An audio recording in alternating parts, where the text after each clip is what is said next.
I'm plainly delighted because the topic is so fascinating. Young adult literature, and I'm yet to define young adult literature, nor do I know anything about your definition. How do you define? Because everything looks young, everything looks suitable for young adults, and everything looks like young adult literature. So I would like to take you to something which is essentially Indian. Maybe after my narration, you may have to visit your library, see whether you can access such books, and then validate my point.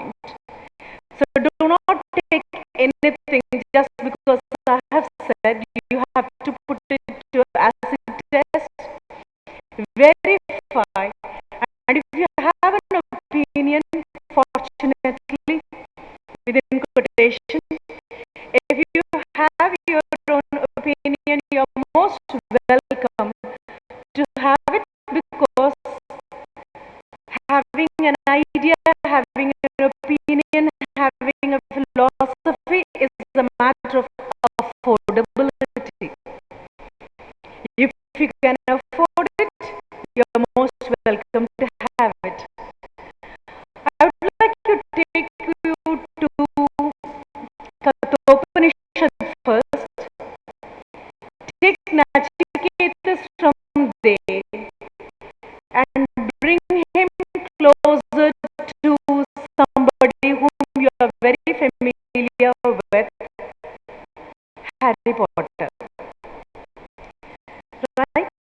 I really do not know how many of you are Potterians. That's my own coinage. I call it Potterians because we had in our college way back when J.K. Rowling brought out her first book. We started a Potter Club. Later on, it became Dumbledore Army, and most of us insisted. Why most of us?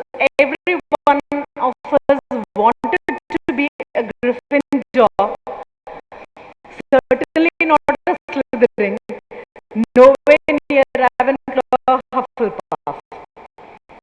So I was a Gryffindor, and we had a Dumbledore army. After 3:30 in the evening, we used to have a beautiful, beautiful discussion where age never mattered, caste never mattered, community never mattered, why even language never mattered. Some of my children spoke something like English. That's all. I thought it's okay. It's okay to talk something like English amidst people who insist on talking only in English. Right? So we had a beautiful, beautiful army.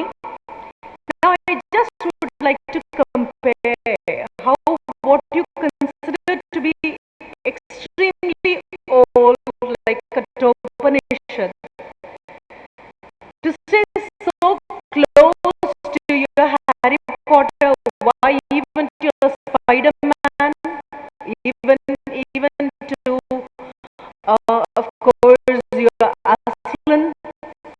I do not know how many of you are here die-hard fans of Aslan, of Narnia.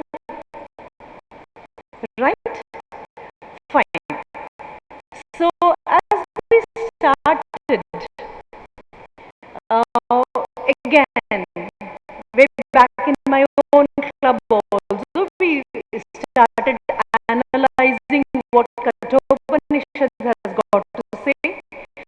The very word Upanishad just means a kind of conversation between the teacher and the taught. And sometimes even the taught becomes the teacher. Uh, Patient listening itself is a kind of a valuable lesson which a teacher learns every day from children. Most of us mistake that teachers alone sculpt children, uh, just a piece of rock into a beautiful statue. That's not the case. It's a two-way traffic. Sometimes children also sculpt the teacher to be what a teacher ought to be, just not what a teacher is.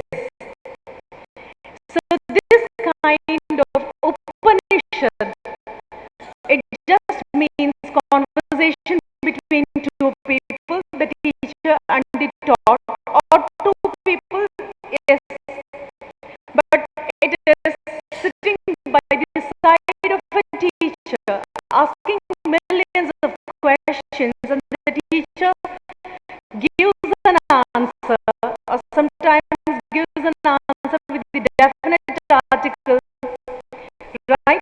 Or just gives an answer. That's not the case in Upanishad. If the teacher knows the answer, the teacher has to give the correct answer. If the teacher does not know the correct answer, the teacher is obliged, morally obliged to go around, find out what the correct answer is, because a classroom has got the sanctity of the sanctum sanctorum of a temple. So it may be under a banyan tree also. Now the teacher and the taught in Kathopanishad, a little boy called Nachiketas, strangely, during the Kargil war, the first pilot who was captured by the enemies, his name was Nachiketas. There was such a strange irony, somebody who is willing to make a sacrifice. Now, Nachiketas must be in his 16th, couple of years younger to you. His father happens to be his guru also, right? So, Vajrasravas, and he would like to perform a yajna, right? Because in Hinduism, you call it, don't call it Hinduism, because British made us Hindus. You call it Sanatana Dharma, and in that you find there are various phases. When you are a little child, it is called Shishu. Then you become a toddler, Balaparvam, the phase where you are a little child. Then you move on to what you call now Kaumaram, the youngsters, right? After which you have the Graha or the Grahastham, taking up the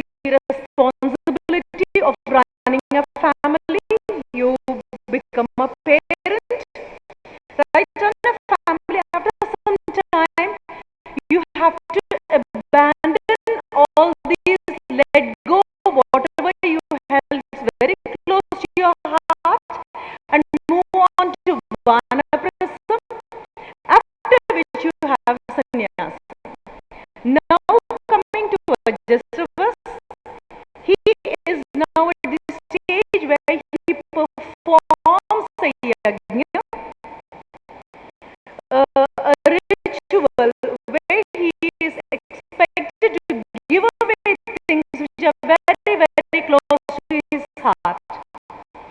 Nachiketas happens to be the best of his children and best of his students also. And Nachiketas, who is 16 years, is all in admiration of his father, and he is all in admiration of his father as a guru also, and he wouldn't move even a nano inch from his father's, whatever the father has been telling him. Now what happens, unfortunately, his father happens to be giving away things which are worthless. Most of us mistake charity this way. We give away things which are no longer of any use to us. We don't even care to know whatever is useless to us may not be of any use to anybody else also. No, that's what happens when there is a flood. That's what happens when there is an earthquake. With all good intention, you just give away things which you never wanted in your life, or which you never used in your life.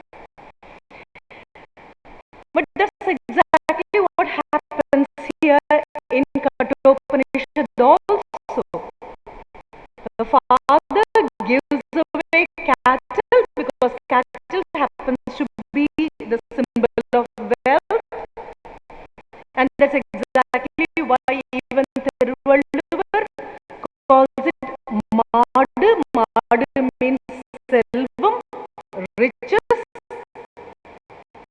the cattle, and the father gives away the cattle which would anyway die within a couple of days, and which do not yield milk either.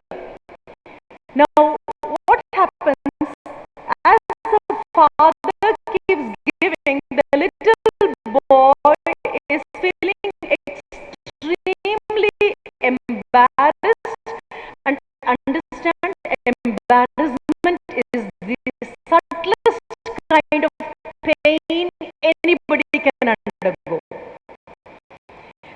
Nobody ever understands how painful embarrassment could be, especially when you hold somebody in great esteem and the person unfortunately falls down and you are not able to hold them again in the same stature. It hurts you tremendously. Most often students undergo this when their teachers fall short of their expectation, or the guru falls short of the expectation. And Nachiketas just goes near the father and just he prompts, he tells his father, whom are you going to give me to? You have to give me also to somebody. Indirectly hinting his father that I happen to be acknowledged by you, that I am the best of your children and best of your students. So whom would you like me to be given away to? And the father pretends as if he has not heard. The boy again compels the father to listen for the second time, and the third time Nachiketas tells this to his father. Father becomes angry because father understands. He knows that what he is doing is wrong, and he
It's always dynamic. As you go back to Kathopanishad after 2 or 3 days, it has got something else to tell you. Not because it has got something else to tell you. You have grown within 48 hours and your perspective is something different. And you look at it from an entirely different angle, which is absolutely invisible so long. Now the boy goes back, he goes to visit Yama,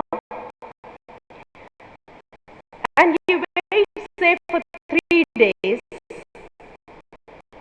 and Yama is absolutely democratic.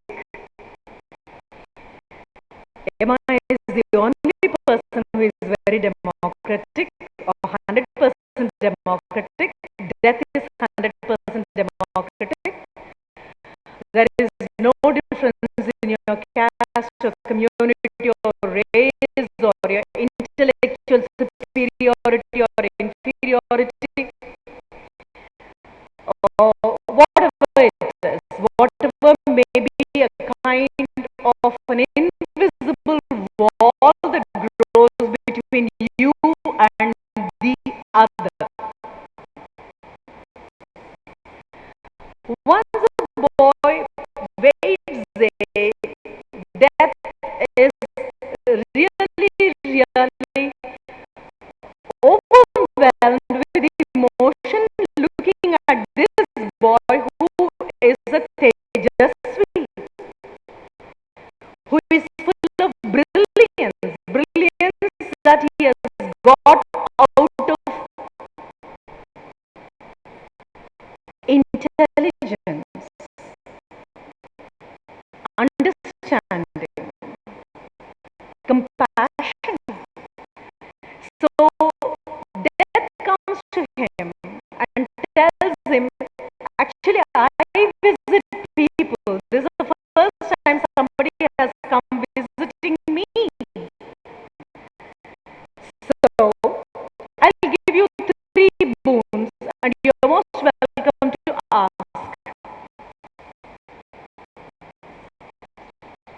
I'll just shift you to another scene.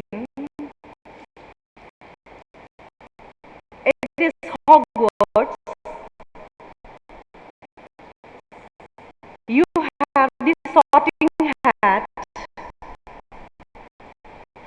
and the sorting hat is put on every student's head,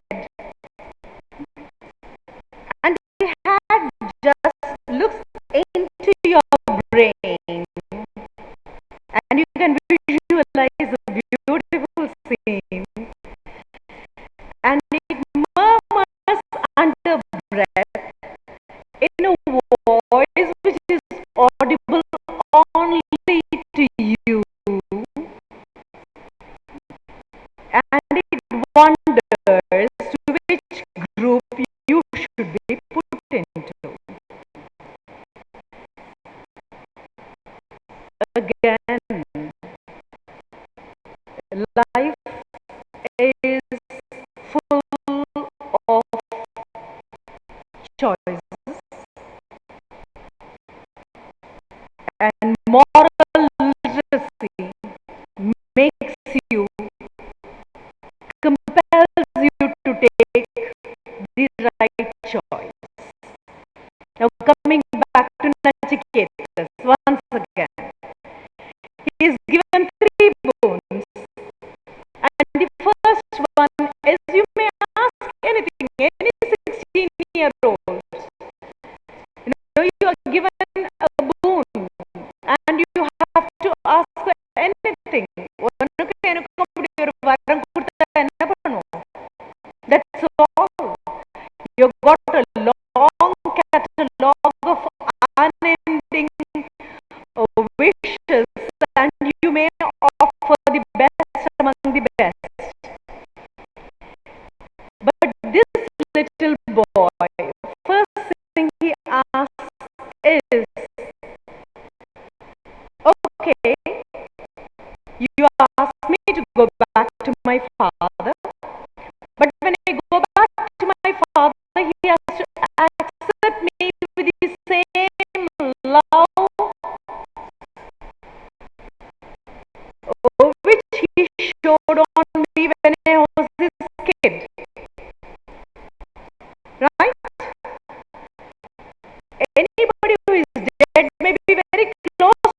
heart, without whom you may feel that you may not live at all.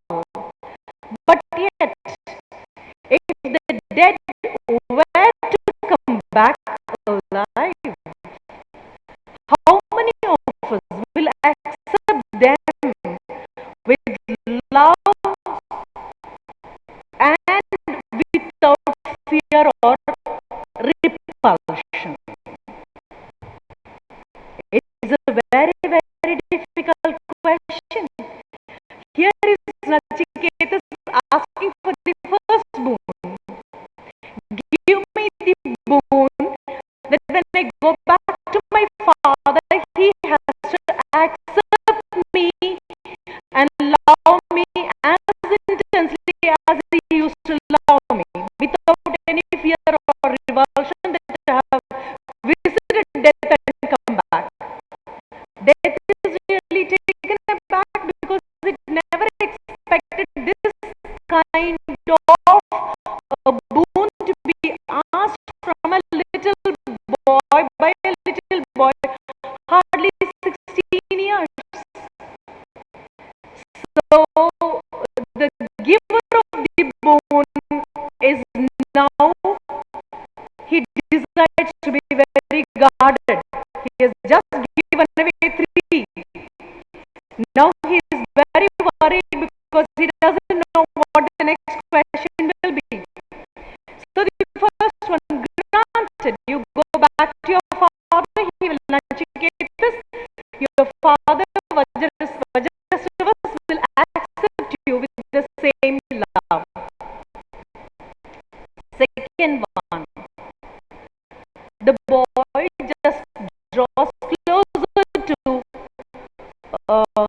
death, Yama, and asks him, see, everybody thinks Agni or fire has got a sanctity. Every little offering is made to fire, and people say it reaches you, reaches heaven. There is no death, there is no birth, there is no poverty, there is no disease, there is nothing here where you are, Mr. Death. And why do people believe that whatever is being offered to fire reaches you? Now, death would not have thought about it at all.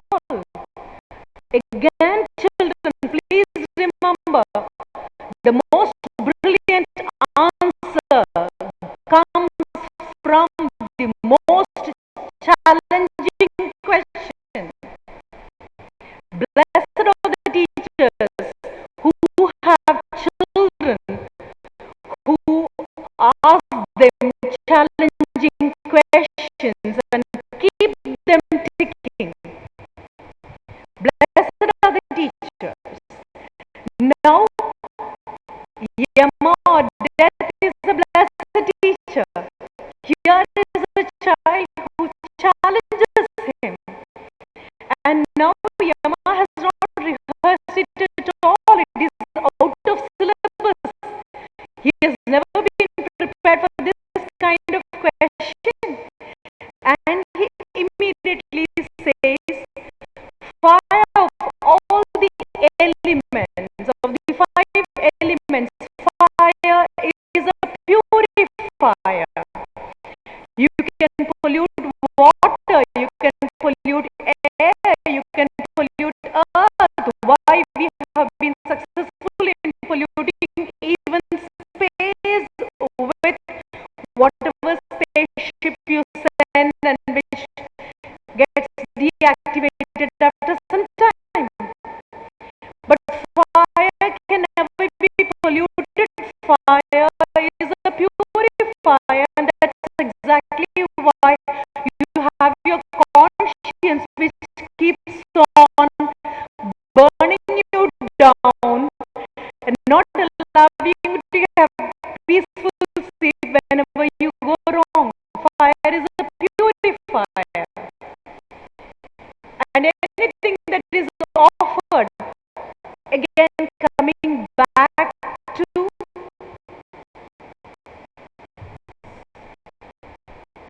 your Harry Potter,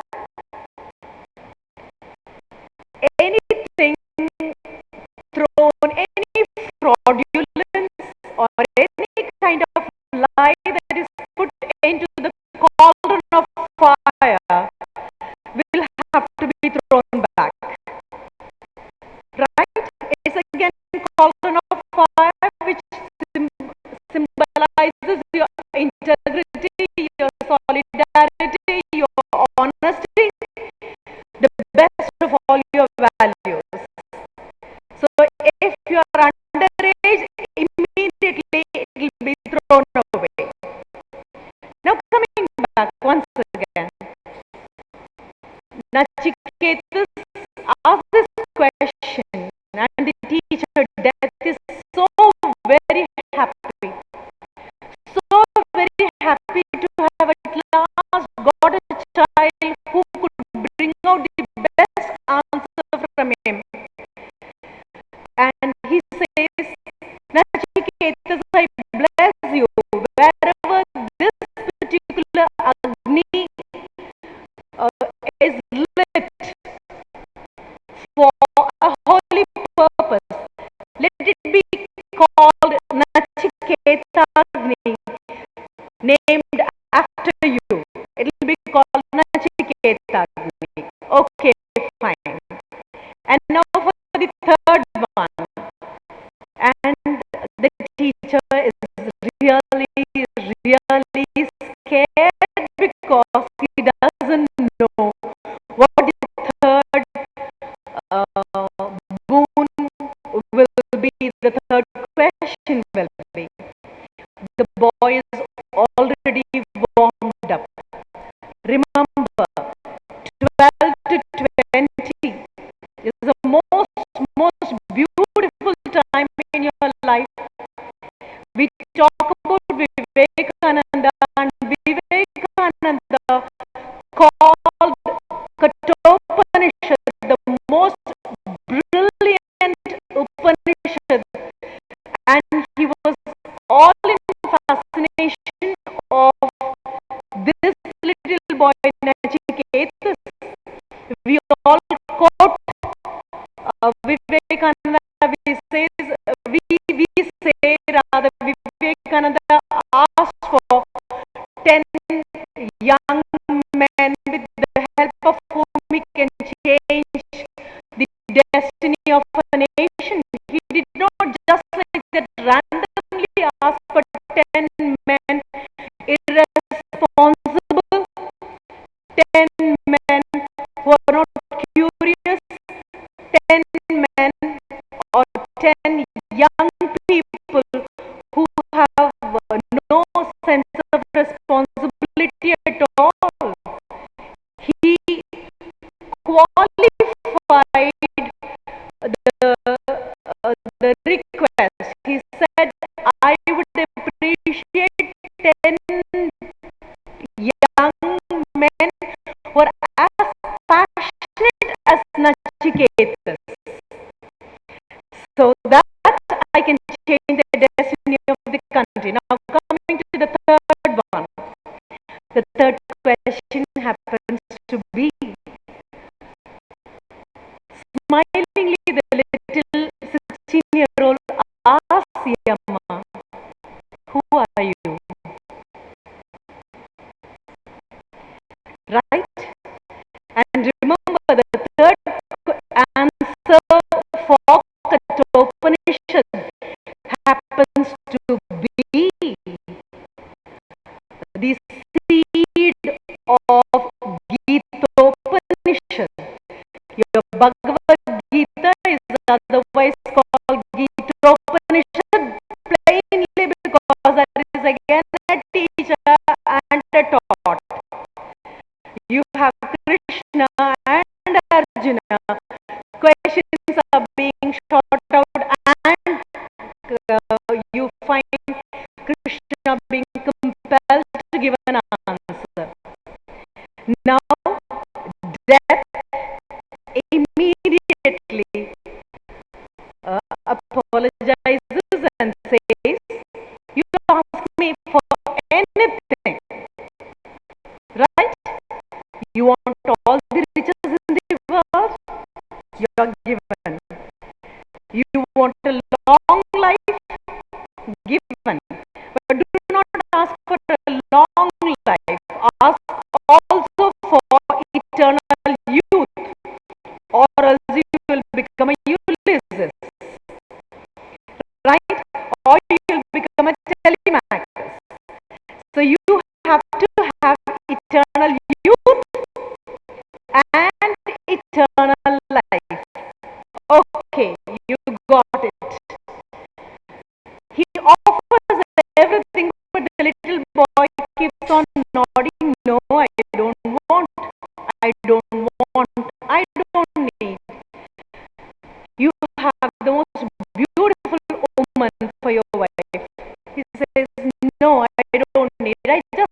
Nachiketas to an entrance examination. Well, within quotation once again. We cannot get rid of entrance examinations in our life. Maybe entry into a particular profession may be difficult for you, but entrance examinations are often, very often, you are given such examinations every now and then by life, and you are expected to go through that. You cannot take a bypass route. You cannot, because you don't have any such routes at all. And now, death at one point, it just says, I have to give you an answer because you are worthy of an answer. Again, for the teachers and the children, you're worthy of an answer. The question should be worthy of an answer, and the answer should be worthy of the question. And before giving an answer, death congratulates Nachiketas, and he says, I offer people two things, everyone. Two things. One is goodness, the other one is comfort. Most people mistake comfort for goodness, and they choose comfort. Again, coming back to your Dumbledore. And Dumbledore tells Harry, Harry, somehow the human race has mastered the art of choosing only the wrong thing, be it money or worldly pleasure, as a result of which you do not go anywhere near goodness. Goodness is difficult. Goodness is not attractive at all. Goodness is threatening. Goodness demands nerves of iron and steel to face. And now, after this question, of course, death elaborates over the answer. It tells who it is. Now, coming back. Now, this is your Kathopanishad. I'm not moving into the third answer. My area of trust happens to be the choice offered by death to the little 16-year-old, and where the boy was sensible enough, shrewd enough to choose only what is good and certainly not what is comfortable. And this is exactly what happens when you have your Harry Potter day with a sorting hat, which just looks into his head and says, yes, good, very good, smart, brilliant, lot of brains, but yet there is a little temptation to violate rules, to disobey rules,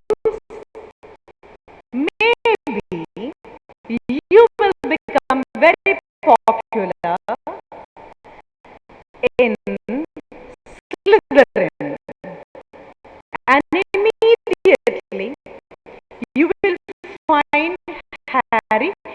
If only you can read the book. If only you can read the book and visualize your own Harry. Later on, you can accept the Harry on the screen. Now, I accepted with lots of pain. Later on, I got used to the pain and to the Harry. That's totally different. And you visualize a sorting hat on your head. And this is moral literacy, which is expected of young adult literature. Thanks a lot to J.K. Rowling, who at last thought that something is really, really going wrong. Look into the British history. You all will have your social history of England. You have Henry the Eighth. Maybe according to history, the best. Right. Also, you have King Arthur, who has never been there at all. King Arthur and his round table.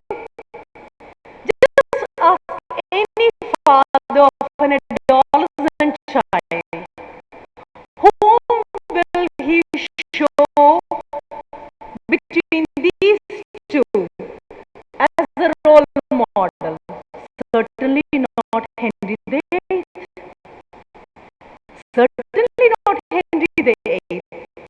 At one point of time, the father feels that even if the character is fictitious, even if the character has been borrowed from a legend or a folklore, it's okay to follow it because there is something heroic about these heroes than the king,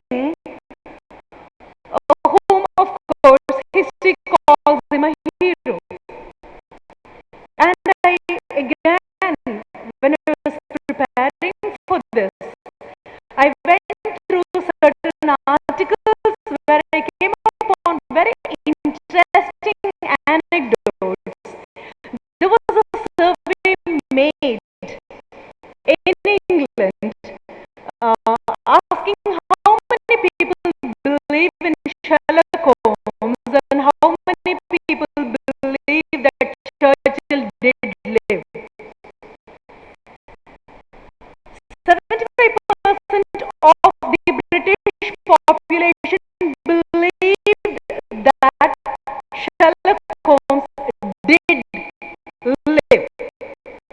And from India, I happen to be one such person, right? Sherlock Holmes did live. If he has not, it's better he lives. Right? We want him there because he represents many things, including the way a woman should be treated. It may look like a Victorian philosophy, but yet people wouldn't accept Churchill. They would rather go by what Sherlock Holmes stood for. The same holds with King Arthur and of course King Henry the Eighth. Coming back to our moral literacy in young adult literature. Even if you go for your Spider-Man, again, it may be from Walter or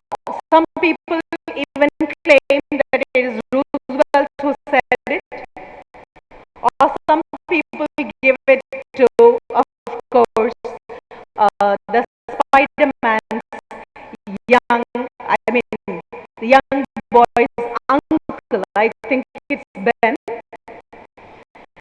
uh, who just says, greater the power, great the power, greater the responsibility. You can't afford to be irresponsible once the power comes into your hand. And that's what happens to Harry also. And one investment which supersedes all investments, I'm quoting your Spider-Man. One investment that supersedes all investments happens to be invest in yourself. Be always human, whatever may be the situation. Insist on being yourself. And this is exactly what J.K. Rowling have been. She has been driving home. And Harry, and often you compare him with all the orphan heroes you have in American literature. You have your Mark Twain, the master storyteller. You have your Huckleberry Finn. You have, of course, Tom Sawyer, who would never respond when somebody, his aunt Polly calls him Tom or Tom Sawyer. She has to call him Thomas Sawyer, and immediately he responds. He is an orphan. And again, when we come to your David Copperfield, A Touch of an Orphan Day, Oliver Twist, and Harry Potter, go back to psychology, go back to archetypes. You have an archetype, orphan archetype. What do these children undergo? And J.K. Rowling was indirectly telling children who grow in orphanages that you have been created for a very, very specific purpose, and please realize it before too late. Let not people steal away your dreams. And a beautiful lesson. We do not even know how little Harry, who happens to occupy a room right beneath the staircase, and what amount of suffering he has to undergo. But once he comes to Hogwarts, he has a Ron, he has Hermione. Repeatedly, J.K. Rowling says, whatever may be the social, the society's pronouncement, still it is possible for a man and woman to maintain healthy, happy relationship as friends.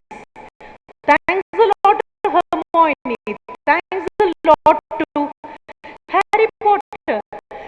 Hermione may share loads of things with Ron, but Harry is somebody very special. A friend is somebody very, very special. And we understand that. And the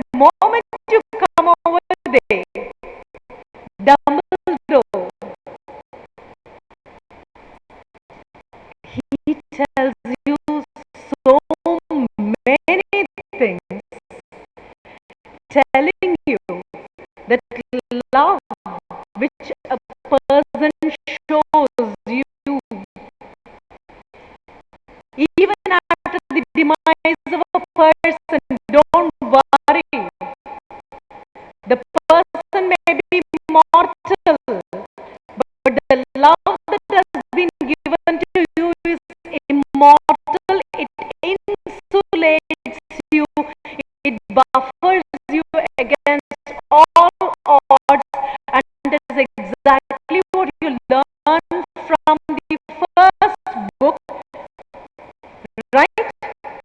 Voldemort is not able to go anywhere near Harry Potter. The moment he touches him, he gets burnt, and Dumbledore tells him, your mom has insulated her, you with her love, and she gave away her life. Now coming back to the most important question. Moral literacy gives you the difference between confidence and courage. All the books which advocate you're winning the race, which the books which say, which tell you you can win, right? And these are all the salient features of how to win. Thank you. Courage is essentially different from confidence. Confidence can make you win the race, but courage makes you help your race to win the race. These two are totally two different things. உனக்கு மட்டும் இருக்கக்கூடிய தன்னம்பிக்கை நீ மட்டும்தான் வெற்றி அடைய உதவும். ஆனா நீ பண்ணக்கூடிய தியாகம் இருக்கக்கூடிய அந்த வீரம் இருக்கு இல்லையா, உன் இனத்தையே காப்பாற்றும். And that's what Harry proves. That's what Spider-Man proves. Why? That's what Shrek also repeatedly tells you. An augur, not that the moment an augur kisses a princess, he should become a prince. Why? She can also become the ogress. That's all. And again telling you, kissing a frog, immediately the frog will become prince. But I really do not know whether it is the first frog or the nth frog you are compelled to kiss. Repeatedly, making you understand what life is, what moral responsibility is. And this is exactly what made me understand that everything under the sky happened to be young adult literature. I do not draw a line anyway. Again, from your body language, I understand that many of you have gone nowhere near Harry Potter. I would rather recommend it, or rather I would prescribe it, more specific with my word. When you come to the third book, for your benefit, we are all scared. We are all scared of many things. We are all scared of things which we have never seen in our life. Rather, we fear.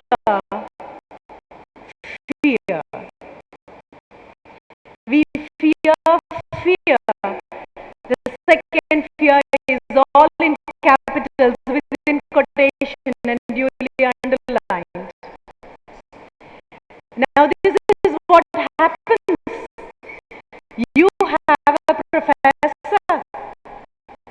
Lucky you are if you have the right kind of guru or guide or whomsoever you call that person. Professor Lupin,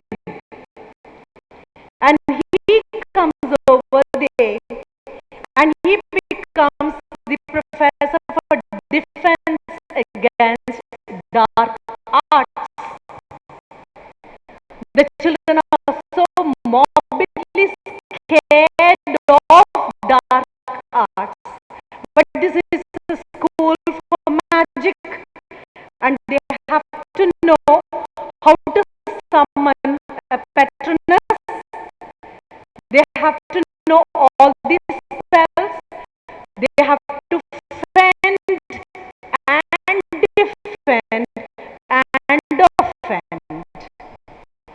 And now, if this is the problem, the teacher comes and it is a classroom, and when the teacher, when the teacher visits Hogwarts on his way to Hogwarts in the train, the first attack on Harry Potter takes place.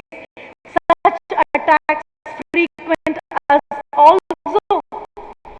We do not know what it is, but something comes, and we later learn that it is called Death Eater, Dementors.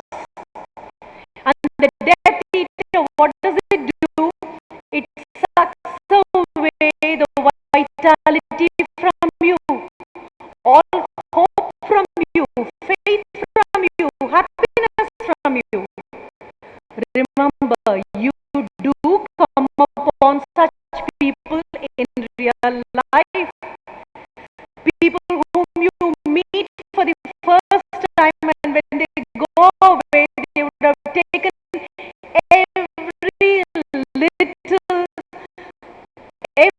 little drop of happiness from you.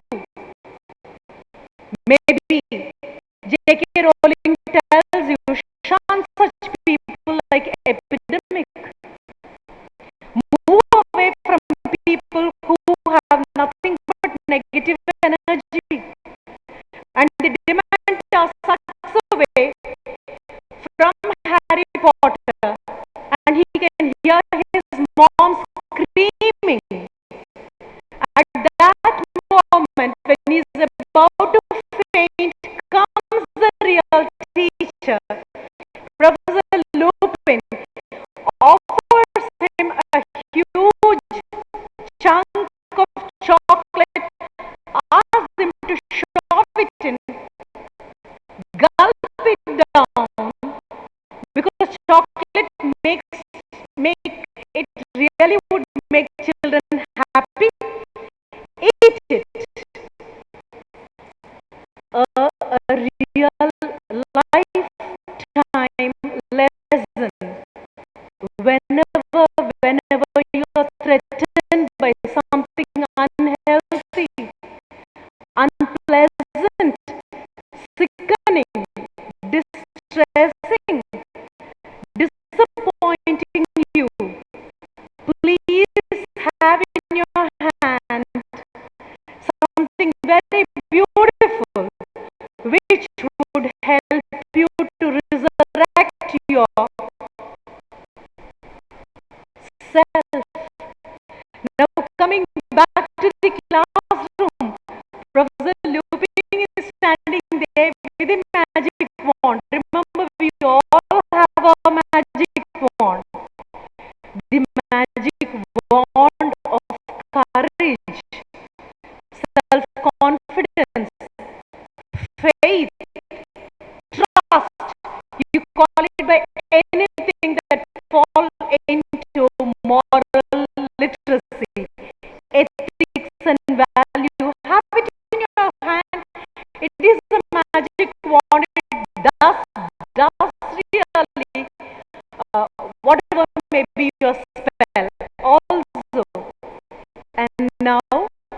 There is a cupboard kept there, and you find somebody banging from inside. There is so much of noise.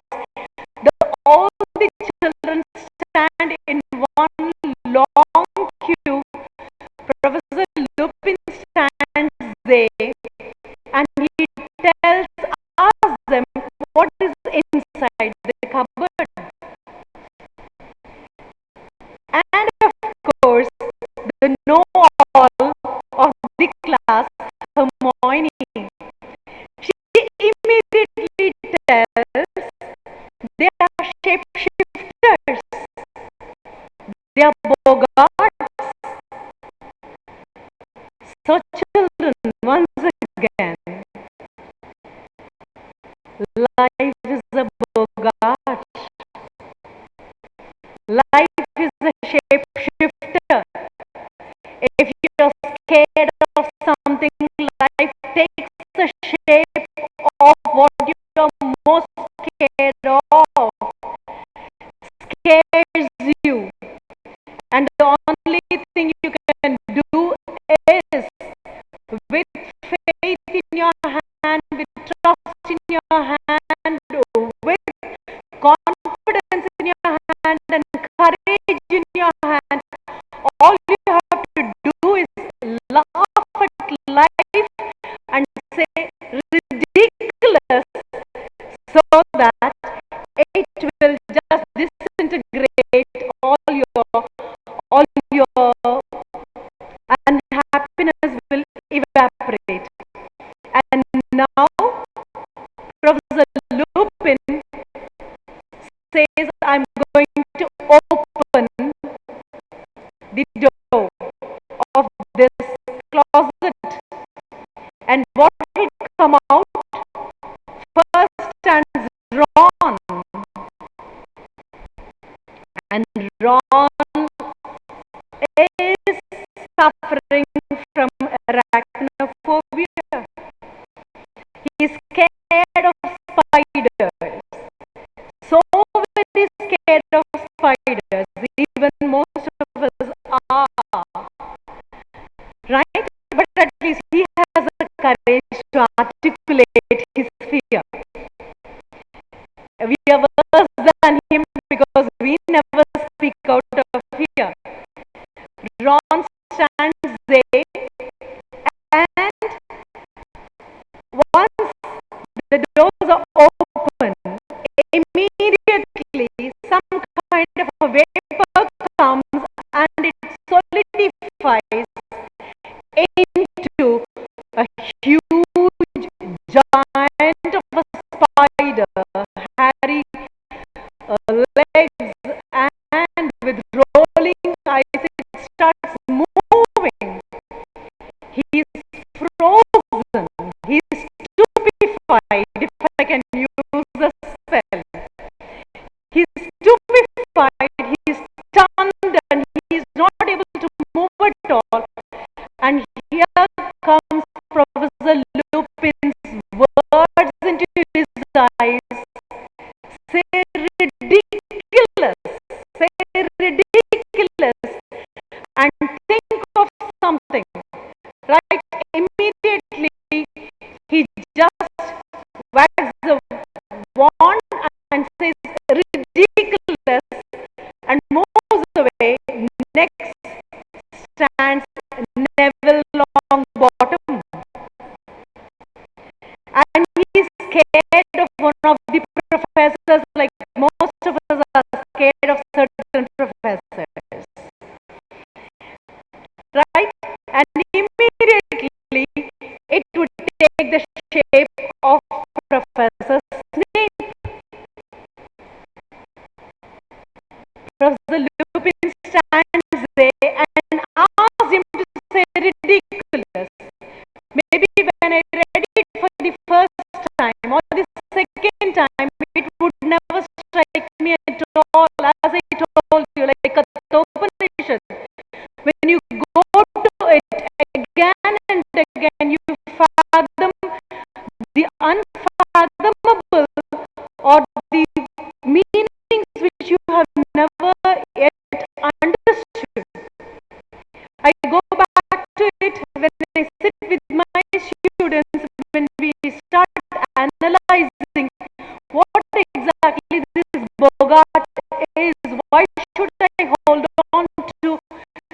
something solid in my hand and say ridiculous, laugh at things which scare me so that I come out of it. Fine. And Neville Longbottom says that, and slowly the story goes on. Again, you have to have lots of courage, right, to stand against your enemies. But have you seen another context? You need more courage to stand against your own friends. This is another moral value that is being given in Harry Potter. Friends are so close to you. They are so dear to you.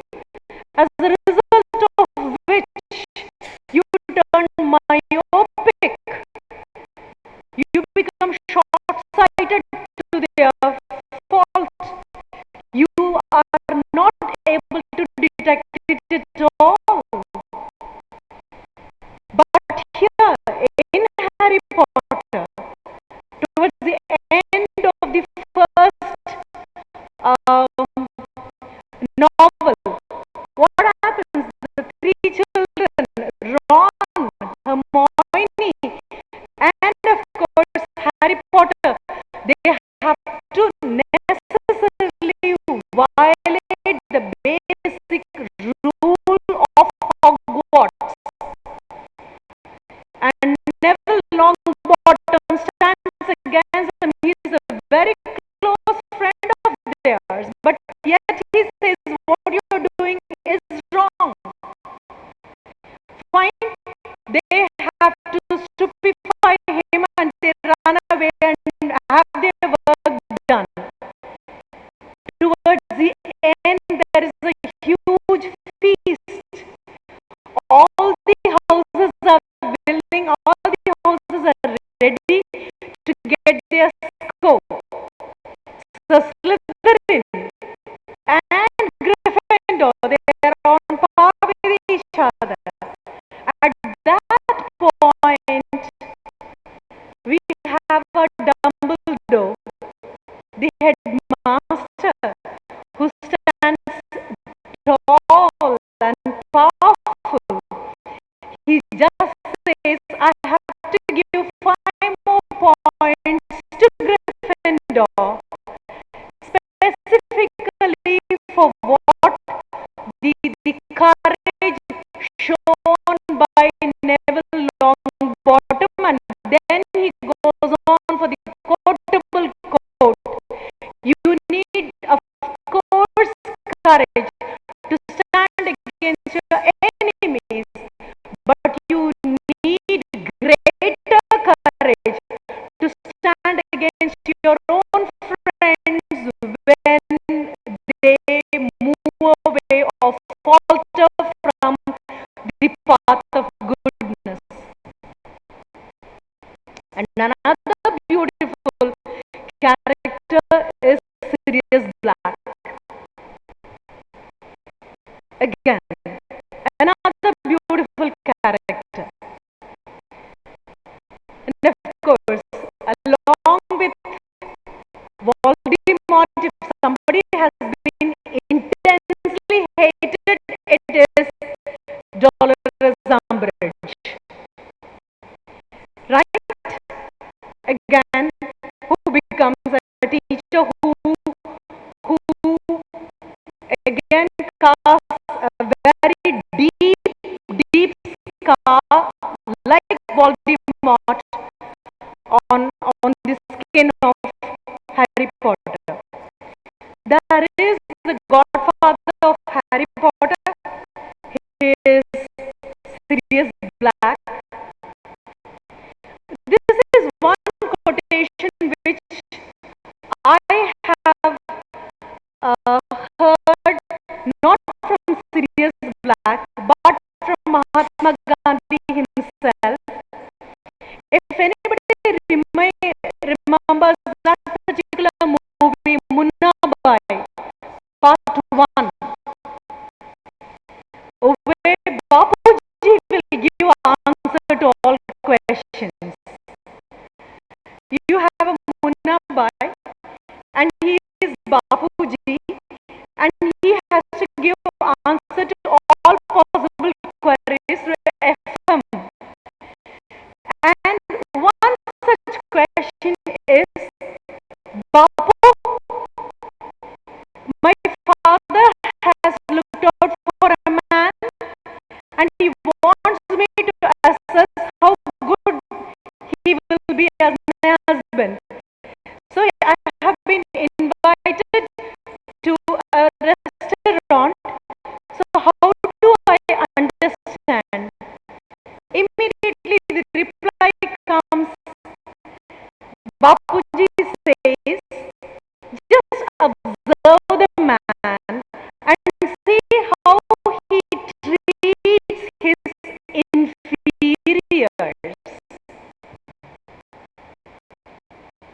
Right? There'll be a better day, somebody who serves you food.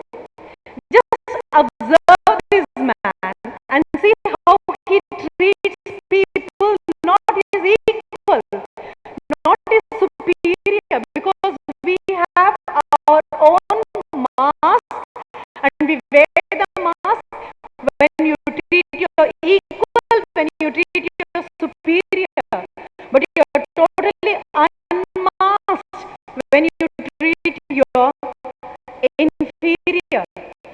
So the girl says, yes. Does he politely call him or calls him choo-choo? Like that, summons him. And the girl finds this man stunningly groomed. Any woman should fall for that man. No, he is the most modern, he wears the most modern outfit, speaks beautiful English, and treats her with absolute courtesy. But once he takes his share, when he summons the bearer, the inner self, the real self of this man comes out. He summons the bearer this way. Immediately the girl pulls out her phone and rings to Bapuji and she says, yes, Bapu, he is certainly not the kind of person I would like to marry. Coming back, this is what I saw. But here, Sirius Black will tell Harry, oh, when you talk about Dobby, right?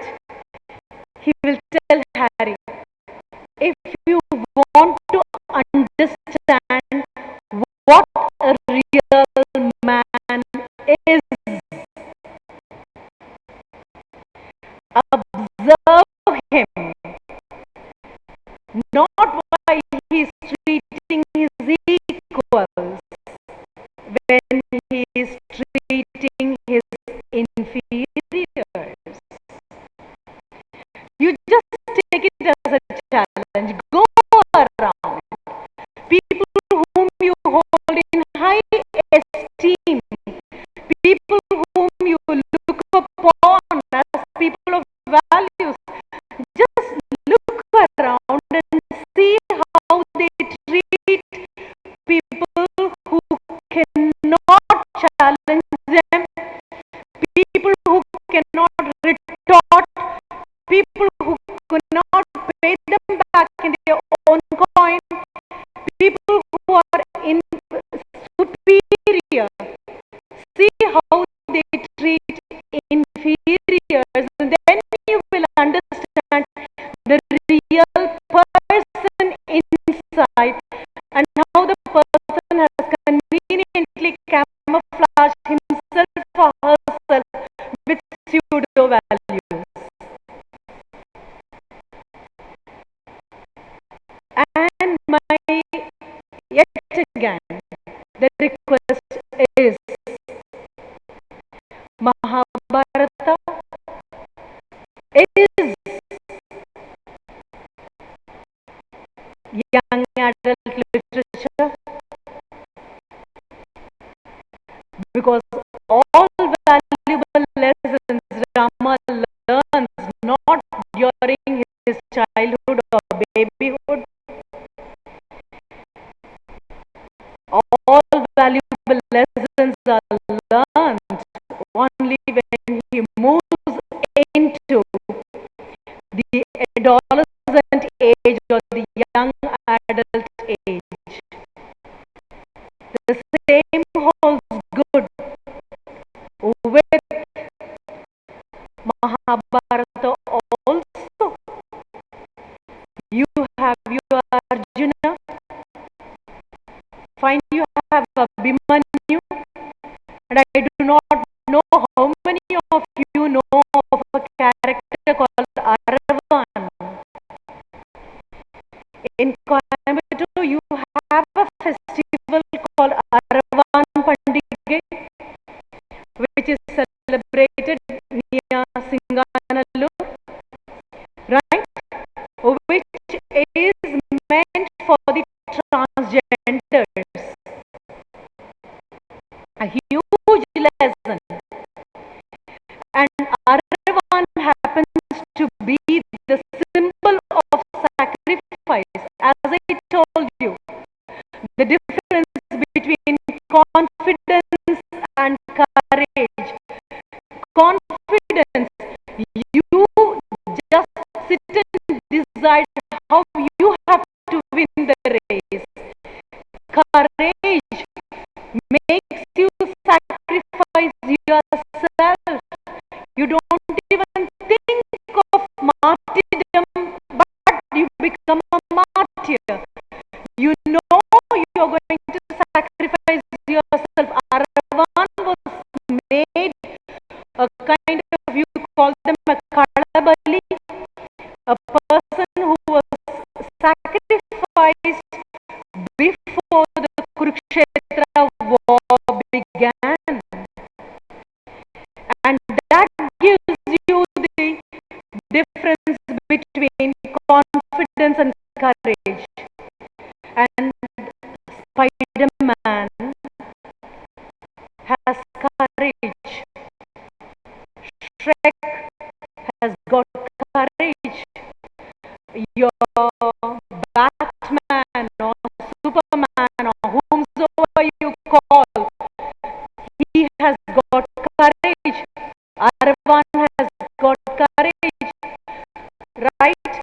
Abhimanyu has got courage. All those people who know fully well that they may have to give away something very dear to them so that somebody else will enjoy a better life.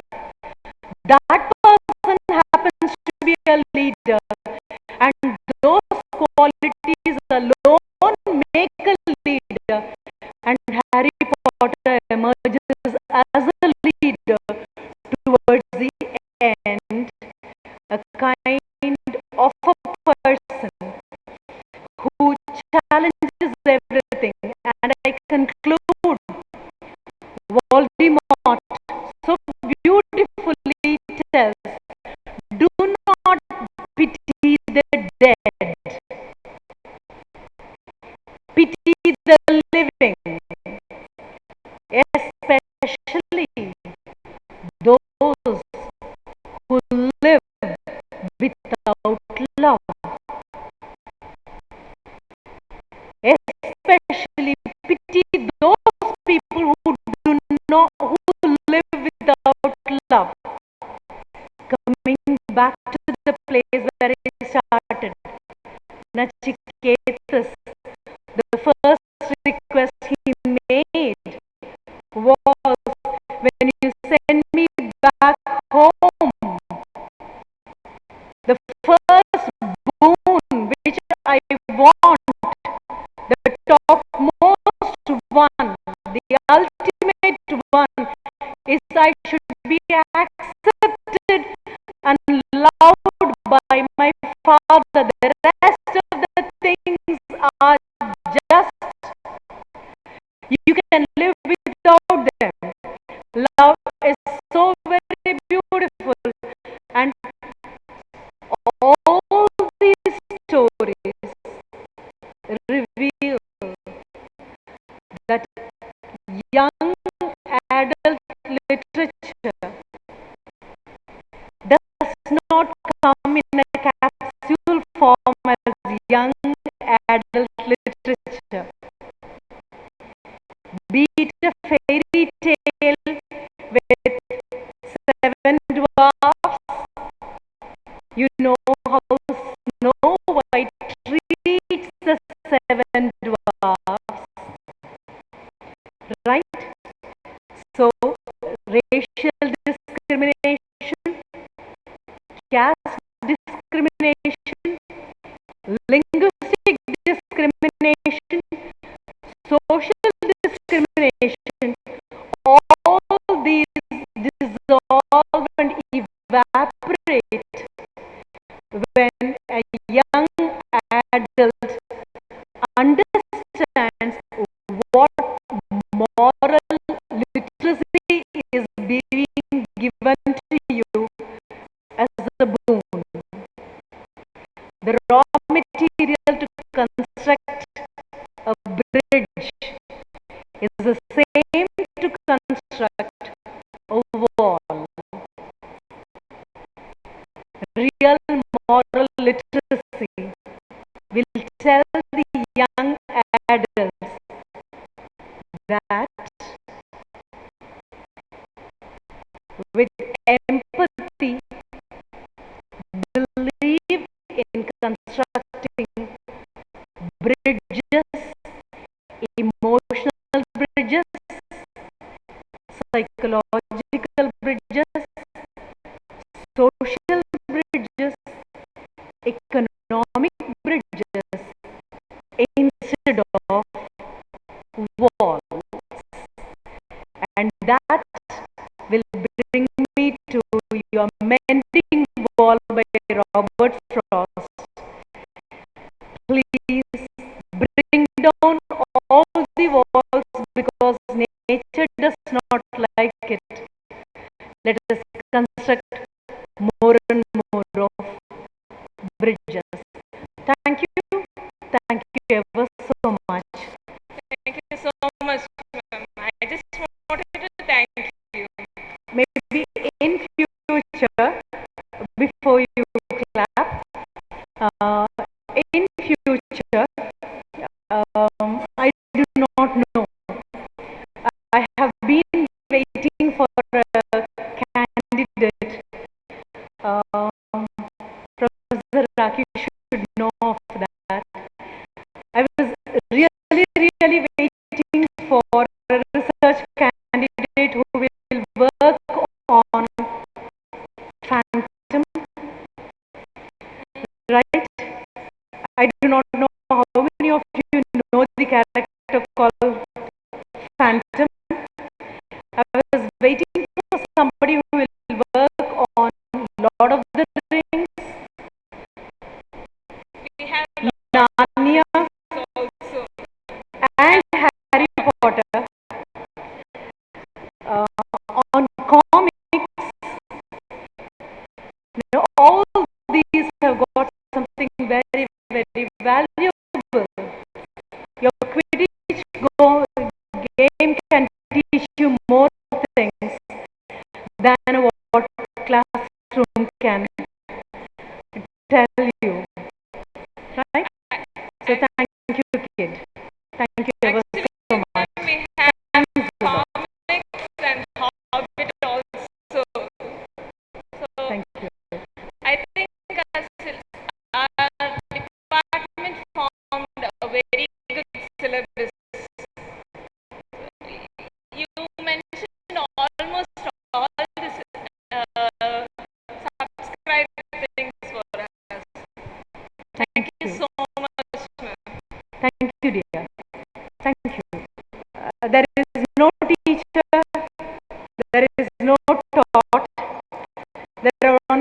people who sit and appreciate goodness around.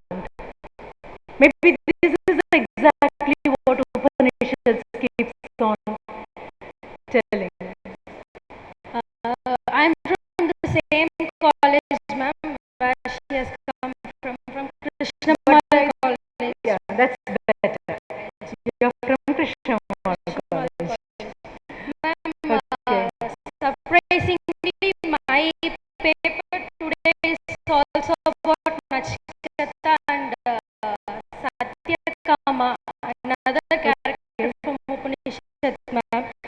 Okay. Thank you so much for speaking about Nachiketa, ma'am, because I was very much obsessed and I was very much fascinated by the character Nachiketa, ma'am, because my paper is on spirit She of deserves a huge applause.